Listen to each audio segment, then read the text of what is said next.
이 아침 저와 여러분이 하나님의 말씀 요한복음 13장 21절로 30절까지의 말씀을 봉독하여 드립니다. 예수께서 이 말씀을 하시고 심령이 괴로워 정언하여 이르시되 내가 진실로 진실로 너희에게 이르노니 너희 중 하나가 나를 팔리라 하시니 제자들이 서로 보며 누구에 대하여 말씀하시는지 의심하더라. 예수의 제자 중 하나 곧 그가 사랑하는 신은 자가 예수의 품에 의지하여 누웠는지라. 시몬 베드로가 머리짓을 하여 말하되 말씀하신 자가 누구인지 말하라 하니 그가 예수의 가슴에 그대로 의지하여 말하되 주여 누구니까? 예수께서 대답하시되 내가 떡 한 조각을 적셔다 주는 자가 그니라 하시고 곧 한 조각을 적셔서 가로 시몬의 아들 유다에게 주시니 조각을 받은 후 그 사단이 그 속에 들어간지라. 이에 예수께서 유다에게 이르시되 내가 하는 일을 속히 하라 하시니 이 말씀을 무슨 뜻으로 하셨는지 그 앉은 자 중에 아는 자가 없고 어떤 이들은 유다가 돈깨를 맡았으므로 명절에 우리가 쓸 물건을 사라 하시는지 혹은 가난한 자들에게 무엇을 주라 하시는 줄로 생각하더라. 유다가 그 조각을 받고 곧 나가니 밤이더라. 아멘. 한 선교사가 밀림을 뚫고 목적지를 향해 가고 있었습니다. 그런데 그 목적지까지 3일쯤 걸리는데 길 안내도 받아야 되고 또 짐도 많이 있었기 때문에 짐을 운반할 사람을 원주민들 중에서 구해서 3명을 구했습니다. 함께 3일 동안 그 짐을 등짐을 지고 밀림을 헤치며 걸어가는 것입니다. 이틀쯤 걸어갔습니다. 열심히 걸어오느라고 제대로 쉬지도 못하고 자지도 못하고 그렇게 걸어왔는데 이틀 지나고 나니까 원주민들이 그 땅바닥에 털썩 들어앉더니 못 가겠다는 겁니다. 위협도 해보고 이제 빨리 가자고 채근도 해봤는데도 원주민들이 가지 않습니다. 그리고는 왜 안 가려고 하냐? 돈을 더 줘야 되냐? 그러니까 원주민들이 그래요. 그렇게 말합니다. 우리 지금 이틀 길 꼬박 걸어오느라고 쉬지도 못했고 그리고 우리 육체는 여기까지 왔는데 우리 영혼은 우리를 따라오지 못해가 저점 있다고. 그래서 영혼이 우리를 따라오는 동안까지 시간을 좀 줘야 된다고 그래 이야기하더라는 것입니다. 선교사님이 그 말씀을 들으면서 참 묘한 마음이 들었습니다. 여러분 인생을 살면서 우리가 너무 분답게 살고 바쁘게 살다 보니까 뭔가 중요한 것들을 놓칠 수 있다는 생각을 들어 하지 않습니까? 특별히 현대인들 심지어 예수 믿는 사람들조차도 영혼과 육체의 밸런스를 놓치고 살아가는 경우가 너무나 많이 있습니다. 할렐루야. 되찾게 되는 은혜가 있게 되기를 예수님의 이름으로 축복합니다. 영혼과 육체의 밸런스를 놓쳐버리게 되면 겉은 멀쩡한데 속은 텅 빈 사람처럼 그래 살아가는 수가 있고요. 마음속에서 예수님이 주는 기쁨과 영혼의 평안함과 하나님이 함께 하시는 놀라운 은혜와 죽음을 뛰어넘는 하나님의 능력과 죄를 이겨낼 수 있는 성령의 능력들을 모두 잊어버리고 그냥 세상 굴러가는 대로 막 굴러가는 사람이 되어버리곤 합니다. 불교에서 하안거라는 것이 있습니다. 하안거는 원래 불교는 인도의 종교니까 인도는 더운 나라니까 날이 너무 더운 날 정말 여름날 되게 더운 날 얼마나 덥습니까? 우리나라도 덥지만 인도는 더 덥잖아요. 그때는 아무 일도 못할 때 하안거를 선포하고 그 스님들이 암자에 그냥 콕 처박혀서 죄송합니다. 이런 말하면 되나? 콕 처박혀서 암자에 그냥 정자하고서 자신을 정진하고 자신을 돌아보는데 온 에너지를 다 쓰는 때가 하안거의 시간입니다. 쉬어갈 때 쉬어가자는 것이지요. 근데 우리나라는 좀 추운 나라다 보니까 여름날에는 열심히 일하고 여기서는 사실은 겨울날 이 하안거를 합니다. 그래서 하안거라고 하지 않고 원래는 뭐라고 해야 됩니까? 동안거. 겨울날 동안에 농한기가 되었을 때에 그 추운 때 기왕에 쉬는 거 그냥 정진하는 시간으로 삼자 해서 수행하고 정진하고 바깥에 시주 도다는 것도 다 끊어버리고 절에 방문하는 사람도 다 오지 마세요. 사문 폐쇄를 하고서는 그 스님들이 그 안에서 동안거, 하안거 이렇게 하게 되면 그 속에 정자하고 자신을 성찰하고 그런 데 에너지를 씁니다. 스님들만 그런 게 아니라 옛날 이조시대 때 선비들도 관청에 나가서 나라님이 부르심을 입어서 이 일 저 일 하다가 너무 마음이 분다와지고 그 인들 속에서 정말 중요한 가치들을 잃어버렸다라고 생각이 들 때, 공자님의 가르침에서 멀어졌다고 생각이 들 때 그들도 하안거를 선포합니다. 상소문 하던 저놓고서는 고향 마을로 낙향합니다. 어린아이들 델다 놓고서는 사서삼경을 가르치고 공자왈 맹자왈 하면서 내가 정말 공자님의 가르침에 맹자님의 가르침에 어긋난 사람으로 되어 있는가 자신을 성찰하는 시간을 한참을 가져요. 그러다가 나라님께서 아이쿠 누구누구 대신 올라와서 국정을 좀 봐주세요. 그러면 다시 그 상소문 들고서 왕의 부르심을 입어서 임금님 부르심 받아서 나라가 보려는 대로 가서 공자님의 가르침을 실천하는 유학자의 길을 걸어가고 관리의 길을 제대로 걸어가는 것입니다. 이렇게 평상시에는 어떻게 하냐? 평상시에는 스님들은 이판성과 사판성을 나눕니다. 이판성은 참선하고 경전을 공부하고 그런 종교적인 열정을 가진 일들을 더 많이 합니다. 사판성은 절의 살림을 돌아보고 시조하러 사람을 보내고 이런 거 하는 사람들이 사판성이에요. 근데 이판과 사판이 뒤섞이면 어떻게 됩니까? 그걸 개판이라고 합니다. 수도해야 될 사람은 수도해야 되는데 수도해야 될 사람이 그 시조받아온 돈에 눈이 멀어가지고 벌게져 버리게 되면 자신의 정기를 잃어버리게 된다 이거죠. 그래서 그게 뒤섞여 버린 것을 이판, 사판, 공사판이 일하신 분들은 화낼 것 같습니다. 이판, 사판, 그 개판이지요. 뒤섞여 버린 판들. 여러분, 우리의 신앙이 이 인생에 이런 고비 저런 고비를 지나가면서 마음의 끈들이 세상을 살아가다 보니까 이리 녹슬기도 하고 저리 녹슬기도 하고 그래서 세상 돈벌이 하는데 또 이런저런 가정의 일들에 사람들 관계들 속에 엉클어지고 성클어지게 되면 우리도 마치 뭐처럼 돼버린다? 이판 사판 무슨 판? 강아지 판이 될 수 있다. 그래서 그것을 가끔씩은 붙들어 메어주고 신발끈을 쪼매는 그런 시간들이 필요한데 그것이 바로 기독교식 하안거, 기독교식 동안거. 우리는 사실은 그런 시간을 보내고 있습니다. 교회적으로 지금 절기는 사순절의 절기를 보내고 있습니다. 예수님이 십자가에 죽으시기 전까지 40일의 시간, 부활하실 때까지 그 40일의 시간을 하나님 앞에 경건한 삶을 가지고 자기를 돌아보면서 마치 스님들이 하안거, 동안거 하듯이 자신의 영혼을 추스리는 그런 시간들로 우리는 보내고 있습니다. 이걸 집중적으로 시간을 가질 때가 바로 고난주간입니다. 고난주간 때 내 영혼을 깊이 성찰하는 그런 시간의 때를 가지는 것입니다. 할렐루야. 저와 여러분 영혼의 하안거, 진정한 그리스도인의 하안거가 저와 여러분들 가운데 풀어지게 되기를 예수님의 이름으로 축복합니다.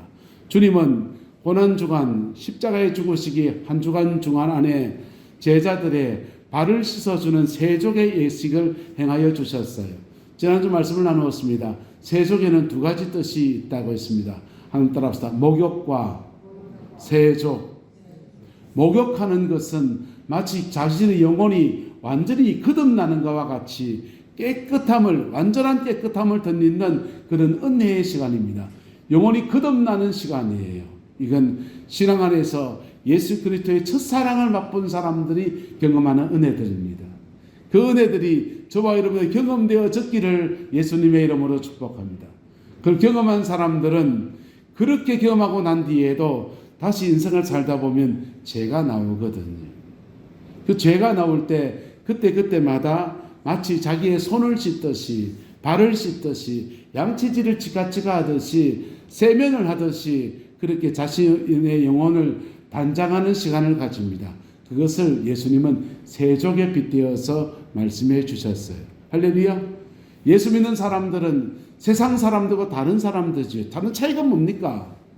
다 삼시세끼 밥 먹고 똑같은 인생을 사는데 직장 생활하고 이런저런 거 농사일 짓고 무슨 일을 하든지 여러 가지 수고를 하는데 똑같아요. 주일날 예배하면 드리는 거요. 그것도 다른 차이가 있겠지만은 그 예배의 핵심이 뭡니까? 영혼의 정결함을 주시는 하나님의 은혜가 이 예배 가운데 풀어지는 것입니다. 할렐루야. 그 은혜가 저와 여러분과 함께하게 되기를 예수님의 이름으로 축복합니다. 자, 근데 주님이 이런 세족의 예식을 행할 때 예수님께서는 요한복음 10장 13장 10절에 이렇게 말씀하셨습니다. 이미 목욕한 자는 발밖에 씻을 필요가 없느니라 라고 말씀하셨어요. 온 몸이 목욕한 사람은 깨끗하다. 그런데 너희가 다 깨끗하나 그 중에 다는 아니니라 이렇게 말했습니다. 이 말은 무슨 말이냐면 예수님의 12제자가 있는데 12제자 중에서 한 명의 제자가 다 깨끗하지 않은데 한 명이 깨끗지 않다라고 말하는 겁니다. 이 말이 무슨 말입니까? 오늘 본문에 나오는 가룟 유다, 이 사람은 영혼이 피 묻은 십자가 앞에서 한 번도 정결함을 입어본 적이 없는, 예수님을 따라다니고 있긴 하지만 제자이긴 하지만 예수님의 제자 중에서 재정을 출납하는 돈꾀를 맡은 사람이었으니까 똑똑하고 주님의 일을 감당할 수 있는 사람이긴 했지만은, 한 솥만 먹는 사람이긴 하지만은, 그러나 그 영혼은 한 번도 거듭난 적이 없다라는 겁니다. 이 사람은 뭐 해야 됩니까? 베드로가 이 세족식에 행할 때 이렇게 말했습니다. 주여, 손도 발도 씻어줄 뿐이 아니라 온 몸도 씻어주시옵소서. 그렇게 말했듯이 이 사람이 이 고백을 했어야 됐습니다. 주님, 내 발을 씻으시나이까? 아니요, 온 몸도 씻어주옵소서. 그렇게 고백해야 될 사람이 가룟 유다였습니다. 그런데 예수님이 발 씻어줄 때에도 가룟 유다는 아무 말도 하지 않았어요. 그리고 답답해서 주님이 하신 말씀이 너희가 다 깨끗하나 한 사람 아니다 라고 말씀했습니다. 그 다음 이 말씀하십니다. 심령이 몹시 괴로워서 정언하게 이르시되 내가 진실로 진실로 너희에게 이르노니 너희 중 하나가 나를 말이라 할 것이다 라고 말했어요. 제자들은 이 말씀 들으면서 서로 보면서 누가 누구한테 한 말인가 라고 묻습니다. 마태복음에 보면 주님이 너희 중 하나가 나를 팔 것이다 라고 하니까 제자들이 각각 묻습니다. 주님, 저는 아니지요. 이렇게 물어요. 서울에서 목회하시는 어느 목사님이 경상도 사람을 몹시도 싫어했다 합니다. 경상도 사람을 싫어하는데 정말 싫어하는 겁니다. 그래가지고는 성경의 예화 중에서 나쁜 놈 예화를 들면은, 설교하시면서 예화를 들면은 꼭 나쁜 놈 예화는 경상도 놈들 이름을 들어서 예화를 듭니다. 장로님들이 너무 놀라가지고 목사님, 우리 예배당 안에 경상도 사람이 얼마나 많은지 아십니까? 3분의 1점 될 겁니다. 그 사람들 교회 다 떠나면 어떡하렵니까? 제발 경상도 욕 좀 그만하세요. 그래 권했어요. 목사님이 제가 그랬습니까? 그러더니 제가 다음 주부터 안 그러겠습니다. 그래 물었습니다. 그 다음 주가 되었습니다. 오늘 가룟 유다의 본문이었습니다. 제자들이 다 와서 말합니다. 예수님, 저는 아니지요. 저는 아니지요. 마지막에 가룟 유다가 와서 말합니다. 예수님, 저는 아니지예. 여전히 경상도 사람 빗대어서 그래 하더라는 것입니다. 근데 지금 각각 자기가 아니지요 라고 묻고 있고 가룟 유다 이 물음에도 동참했을 겁니다. 그런데 그의 마음이 조금 뜨끔하지 않겠습니까? 주님이 지금 무엇을 지적하는 겁니까? 죄를 지적하고 있잖아요. 뭘 지적하고 있다고요? 가룟 유다의 죄를 지적하고 있잖아요. 주님은 가룟 유다의 왜 죄를 지적합니까? 사람들은 판사들이 죄를 지적할 때는, 검사들이 죄를 지적할 때는 그것은 그 죄에 대한 벌을 묻고자 합니다. 근데 예수님이 죄를 지적할 때는, 그때는 회개를 요구할 때입니다. 할렐루야. 회개를 요구할 때입니다. 예수님이 십자가에 죽으시고 예수님의 제자 공동체는 예수님의 주신 말씀들은 다 기억하지 못하고 뿔뿔이 흩어집니다. 도마는 벌거벗고 도망을 가고요. 베드로는 3번 부인하고 마지막은 저주까지 하고요. 온갖 난리가 납니다. 지도자가 사라지고 나니까, 믿었던 스승 같은 예수님 사라지고 나니까, 잡혀가니까 그들은 뿔뿔이 흩어지고 자기 살 길 찾아서 숨어있기도 하고 도망가기도 하고 별일이 다 일어나요. 그런데 그 위기의 시간을 지나가면서 마귀에게 뺏겨버린 영혼이 아니었습니다. 그게 가룟 유다입니다. 여러분, 중생의 은혜를 입은 사람은 놀라운 역사가 있는데, 한번 따라서 중생한 사람에게는 성령이 계속 끌어주십니다. 그걸 성도의 견인이라고 합니다. 계속 인도하시고 끌어주신다는 거예요. 거듭난 경험을 한 사람들은 그 안에 거듭날 때 성령이 들어오셨는데 그 성령이 그를 버리지 않고 떠나지 않으세요. 그 성령은 마치 우리의 손을 손모가지 잡고 가는 것과 같아요. 더러 우리는 주님의 손을 놓을 때가 있어요. 낙심하고 놓을 때고, 지쳐서 놓을 때가 있고, 순간에 이득 때문에 놓을 때가, 두려워서 놓을 때가 있고, 유혹에 떨어져서 주님의 손을 놓을 때가 있습니다. 네, 그때도 주님 손은 이렇게 잡고 가십니다. 이때 내가 주님의 손을 맞잡기 시작하면 그때 강한 결착력 안에서 우리 인생을 강하게 이끌어 가시는 은혜가 주어지는 거예요. 할렐루야. 구룡포에 있을 때인데 이옥희 성도님이라고, 이분은 집사 직분도 받지 않으셨어요. 어릴 때 교회를 다녔던 분이십니다. 남편이 안 믿는 분이셨고 대대손손 신령과 진정으로 비나이다 비나이다 하는 집안에 시집을 가서 조상제사 지내는 그런 집안에서 계고 이가하다 보니까 신앙을 떠나 계신 분이었습니다. 근데요, 이분이 길거리 전도를 하다가 우연히 전도가 돼서 교회를 상담을 하게 됐는데 이분이 이런 고민을 말씀하시더라고요. 목사님 참 이상하지요.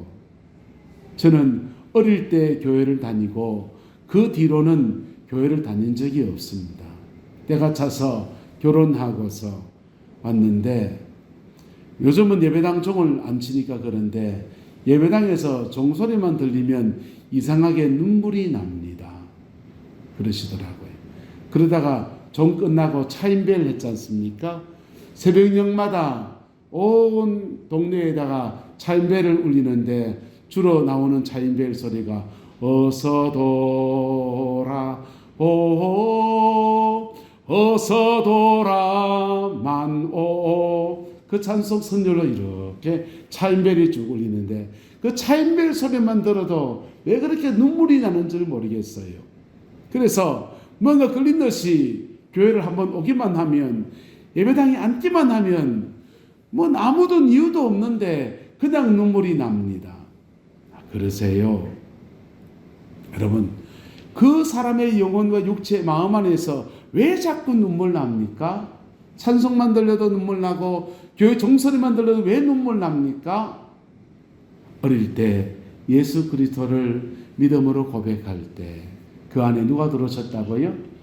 성령님이 들어오셨습니다. 할렐루야. 그 성령님이, 이분이요, 신앙을 떠나 있는데도 그분이 떠나지 않으시는 거예요. 그리고 일정한 시간만 되면 마음의 작동 시계처럼, 알람 시계처럼 작동하는 겁니다. 어서 돌아와라, 어서 돌아와라. 세상사 이런저런 일들 때문에, 집안 이런저런 일들 때문에 교회 잘 나오지 못했어요. 교회 직분도 안 받고 그냥 성도님으로 계시다가 마지막 임종을 그렇게 맞았었는데요. 그러나 주님이 그의 손을 어떻게 잡고 간다? 손목을 잡고 가십니다. 할렐루야. 저와 여러분의 손목을 주님이 잡고 가신다니까요. 그런데 그 손목을 잡고 가지 않는 12제자 중에 한 명이 있었습니다. 그게 가룟 유다입니다. 주님이 이 가룟 유다를 향해서 마지막 그 위기의 순간에 어떻게 보면은 자신을 배신하고 자신을 팔아치우려고 하는 사람, 가장 미운 사람일 수 있는 그 사람을 향해서 주님이 할 수 있는 마지막 그리스도의 사랑을 베풀어 보여주십니다. 회개하면 주여 내가 그랬습니다. 이 한마디가 그 입술에 터져나오면 그때부터 물밀듯이 쏟아지는 하나님의 은혜와 사랑이 그 영혼 속에 물밀듯이 밀려 들어가는 거예요. 할렐루야. 그 기회가 가룟 유다에게 주어졌습니다. 사실은 가룟 유다에게 이때만 기회가 주어진 게 아니라 예수님과 동거동행하는 3년의 세월 동안에 수많은 기회들이 주어졌어요. 그 안에서 돈깨를 맡아서 돈을 가지고서 하나님의 돈을 엉뚱한 데 사용하면서 사욕을 채울 때도, 그 양심이 그를 찌를 때도 그가 하나님의 콜링을 받을 때였습니다. 마리아는 한 여인이 그 향유를 깨트려서 예수님의 발을 씻어줄 때, 야, 그 여인의 모습을 보면서 그 억만금되는 결혼하는 지장감으로 모으려고 쓴 그 돈을 깨트려서 예수님 발을 씻어주는 거 보면서, 야, 나는 저 여인만큼 헌신하지도 못하는구나. 자신을 볼 수 있는 수없는 기회가 주어졌더랬습니다. 그런데 그런 기회들을 다 놓치고 지금 인생 막차탈 지경에 처한 것입니다. 이 고비에서라도 주님을 영접하면, 그의 죄를 자복하면 그의 인생은 하나님의 백성으로 세워지는 놀라운 은혜가 주어지는 것입니다. 할렐루야. 저와 여러분들 안에 이 은혜가 이미 주어져 있음을 선포하고, 또는 이 기회가 우리 예배당 안에서 늘 역사하는 것을 선포합니다. 무만하게만 되면, 내 마음만 마귀만 나면 되면, 열기만 하면 되면, 할렐루야. 내 마음의 문만 열면은 하나님의 폭포수와 같은 은혜는 그냥 쏟아지는 거예요. 근데 가룟 유다가 이 일에 대해서 그의 마음을 열지 않습니다. 주님은 좀 더 구체적으로 말씀하기 시작합니다. 주께서 말씀하시되 누굽니까 누굽니까 할 때, 내가 떡 한 조각을 적셔다가 주는 자가 크니라 하면서 가룟 유다에게 주었다 했어요. 마태복음은 여기에 한 조각이 되어 있습니다. 한 말씀이 되어 있는데, 주여 나는 아니지요 라고 묻다가 대답하여 이르시되 나와 함께 그릇에다가 많은 자가 손을 함께 넣는 사람이 거니라. 예수님의 손과 가룟 유다의 손이 떡을 먹을 수 있는, 정신 먹을 수 있는 떡상의 광주리에 손이 함께 들어가는 그런 시간 가졌는데, 주님은 그때 한 번 더 경고하셨습니다. 어쨌든 주님은 가룟 유다에게 여러 번 지금 경고하시고 있습니다. 발을 씻어주시면서 마음에 더 감동되어지도록 말씀하셨고, 그리고 너희 중 한 명이 나를 팔리라고 말씀하시고, 나와 함께 떡광주리에 손을 넣는 사람이 크다고 말씀하십니다. 그리고는 마지막 주님의 액션이 뭐냐? 내가 떡 한 조각을 적셔다가 주는 자가 누구니라? 그니라 그랬어요. 우리가 부활절이 되면 성만찬을 하게 될 겁니다. 성만찬에 성령의 역사가 있을까요? 없을까요? 있을까요? 없을까요? 성만찬에 여러 가지 교리가 있습니다. 쩌빙글리 같은 사람은 성만찬은 기념이다 그랬어요. 성만찬은 예수님의 살과 피를 기념하는 거다 그랬습니다. 우리 장로교 존 칼빈이 선생님은 성만찬을 행할 때 떡과 잔에 성령이 함께 임하신다. 그래서 영적 임재설이라고 합니다. 뭐라고 한다고요? 영적 임재설. 어렵지요? 쉽습니다. 이게 성만찬 떡이라면 주님 이것이 주님의 살입니다 라고 목회자고 고백하고 선포할 때 이 떡에 누가 임하신다? 성령이 임하신다는 거예요. 성령이 임하셔서 이 떡을 나눌 때 마치 떡이 몸속에 이렇게 들어가서 소화기관을 타고서 이렇게 몸 안을 돌지 않습니까? 그때 이 떡이 성령이 함께 임한 떡이니까 몸 안에 들어온다는 거예요. 누가 들어오신다? 떡뿐 아니라 누가 들어오신다? 성령이 들어오신다는 거예요. 성령이 들어오시니까 성령이 우리 속에서 정결의 역사도 일으키시고 그 성령이 우리의 질병을 치료하는 역사도 일어나고 그래 사도 바울은 말합니다. 성만찬을 행할 때 너희가 회개하지 않고 성만찬을 행하면 너희 죄를 먹고 마시는 그런 결과를 빚게 된다.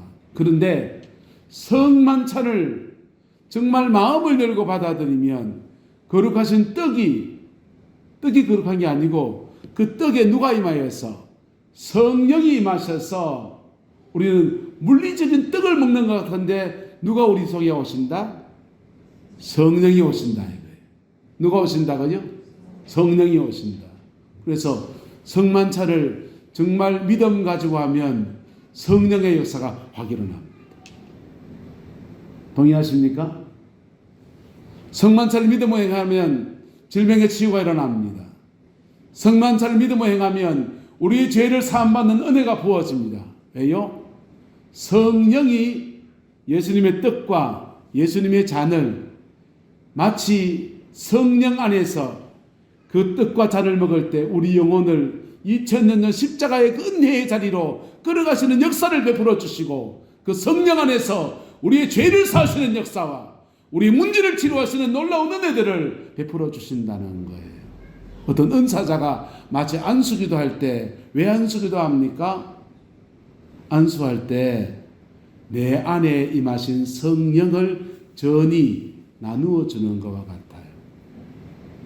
할렐루야. 그와 같이 예수님께서 지금 뭐 하십니까? 대답하시되 내가 떡 한 조각을 적셔다가 주는 자가 누구니라? 그니라. 주님은 예수님의 그 몸을 상징하는 떡을 한 줌을 집어서 포도주에 적셔서 누구의 입에다가 넣어주면 누구 입입니까? 가룟 유다. 자신을 팔려고 하는 사람. 자기에게 배반의 칼을 던지는 가룟 유다의 입에다가 넣어줍니다. 그때 그 떡과 함께 성령이 누구 속에 임하신다? 가룟 유다의 육체 안에 임하십니다. 할렐루야. 이 정도 되면 가룟 유다 뭐 해야 됩니까? 한 따라합시다. 주여 나는 죄인으로서이다.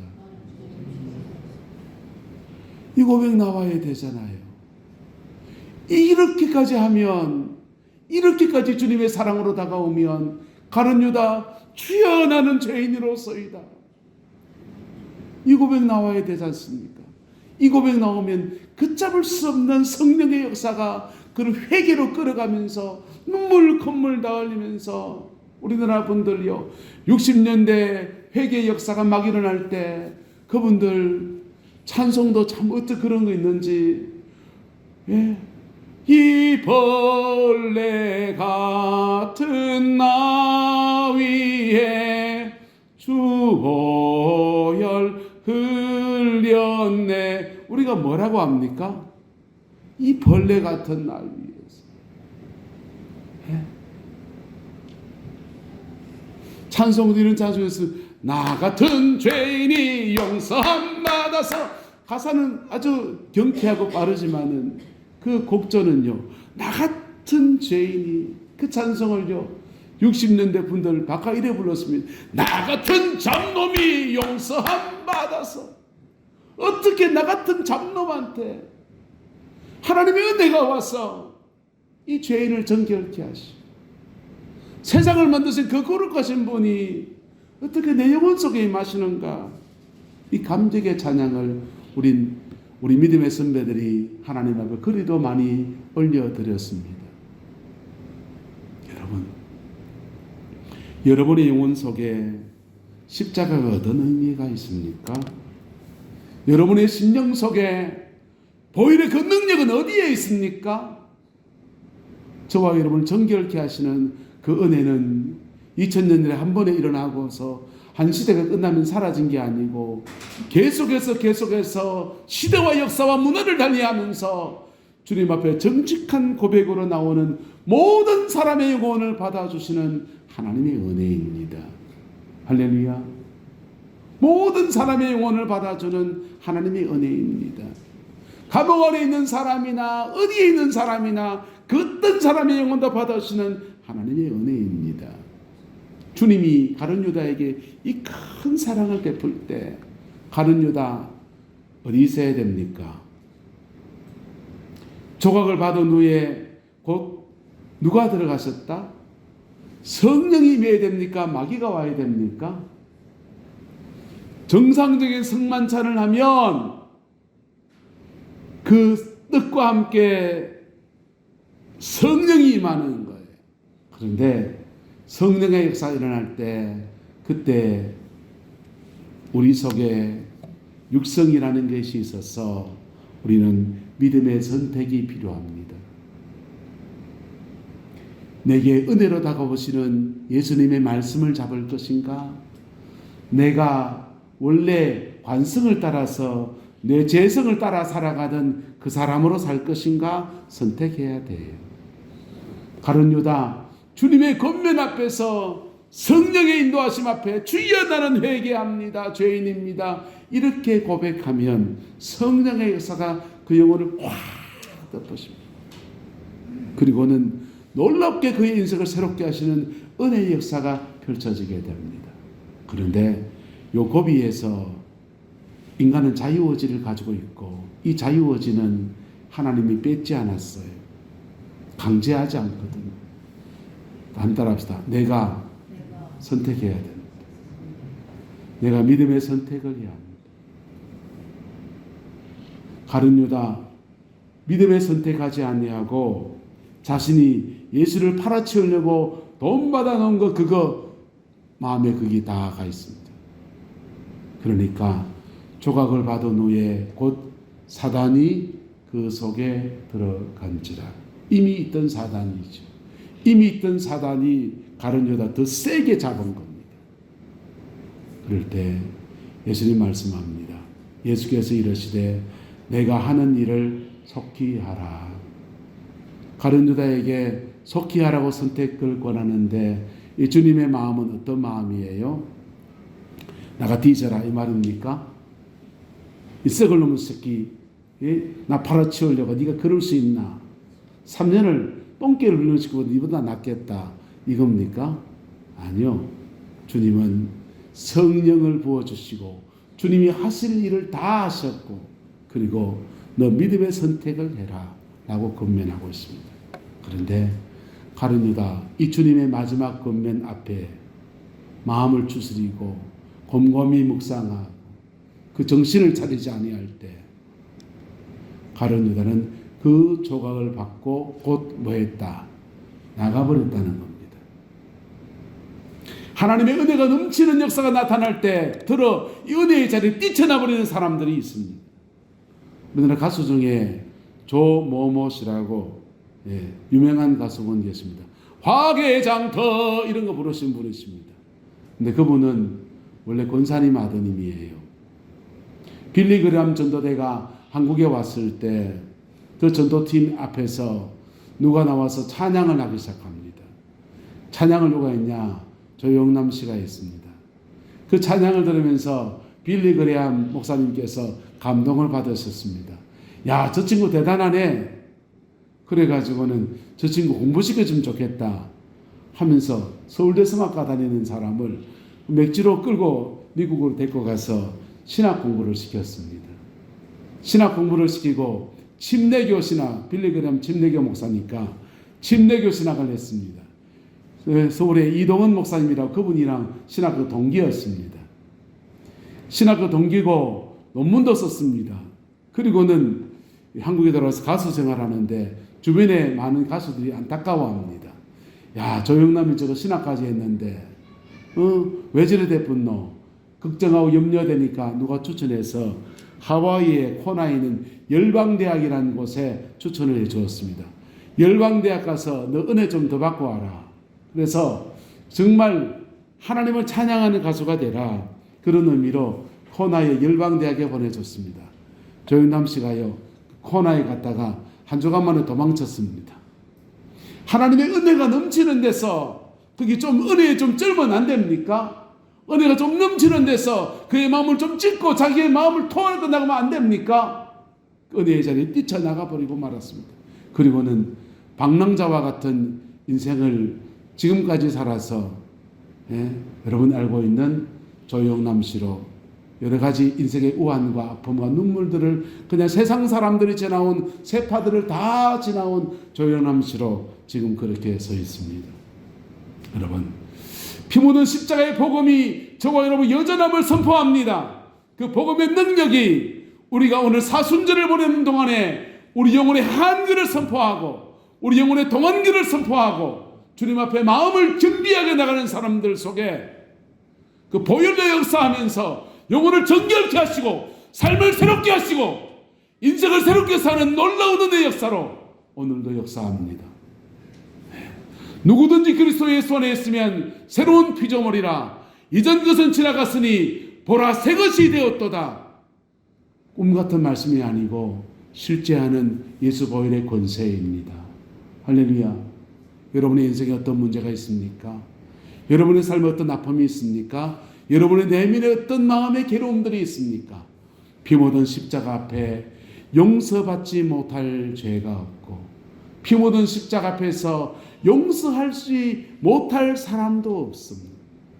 피 묻은 십자가의 권세 앞에 어떤 사단의 권세도 다 깨어집니다. 피 묻은 십자가의 능력 안에서 어떤 질병도 다 치유받을 수 있습니다. 단지 그 시작이 그 십자가의 은혜가 부어지는 것은 피 묻은 십자가 앞에 정직한 고백 외에는 다른 길이 없다는데 우리에게 문제가 있습니다. 여러분, 가룟 유다 예수님 주변에서 좋은 말씀이란 말씀 다 들었습니다. 봉사, 섬김, 온갖 일 다 했습니다. 그런데 그는 차라리 나지 않음만 못하였다. 차라리 나지 않으면 좋을 뻔하였도다. 라고 하는 사람이 되었다는 것입니다. 여러분, 이것이 저와 여러분의 반면교사가 되고 타산지석이 되어서 이 사순절을 보내면서 저와 여러분이 피 묻은 십자가의 능력을 덧입는 복된 역사가 일어나게 되기를 예수님의 이름으로 축복합니다. 기도하겠습니다. 좋으신 아버지 하나님, 주님의 은혜와 사랑을 감사합니다. 날마다 보혈의 능력을 덧입고 십자가의 은총 안에 승리하는 저희들 되게 우리 하나님 인도하여 주옵소서. 우리의 모든 죄가를 사하여 주시고 우리의 모든 미련함을 벗겨 주시고 보혈의 그 능력으로 말미암아 넉넉한 승리와 이김의 역사만 우리의 남은 인생에 가득할 수 있게 역사하여 주옵소서. 주께서 함께해 주시기 원합니다. 지금은 우리 구주 예수 그리스도의 은혜와 우리 하나님의 그 크신 사랑과 성령 하나님의 내주교통 역사, 충만하신 역사가 오늘 가룟 유다까지도 사랑하셨던 예수님의 그 사랑 앞에 겸비하며 주님의 얼굴을 구하는 겸손한 마음으로 나오는 내 남자의 모든 성도들 위에, 가정과 삶의 모든 자리들 위에, 자녀 손들 위에 지금부터 영원토록 함께 계시기를 간절히 축원하옵나이다. 아멘.